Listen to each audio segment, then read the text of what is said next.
Hi guys! Tara, samahan niyo nga akong pumunta ng Disneyland for free. Ayan, araw muna ang lola niyo sa Disneyland. Sobrang init kaya kailangan madali ang araw lang kasi talagang grabe yung araw, no? So, yan, araw lang. Kahit sobrang init.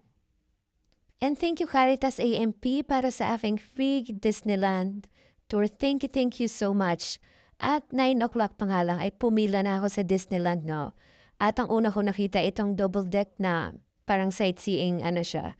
So, kahit 5 times na ako nakakapunta dito, in-enjoy ko pa rin yung free trip to Disneyland. And ayan, akala mo pinaparada yung lola niya. So ayan, enjoy lang yung view. Sobrang ganda dito kahit napakainit, pero in-enjoy ko lang din. Ayan, tumayo ako para kunwari pinaparada yung mga bingi. Ayan. So, sobrang init, no? Talagang grabe, sunog na sunog ako. At ito na nga yung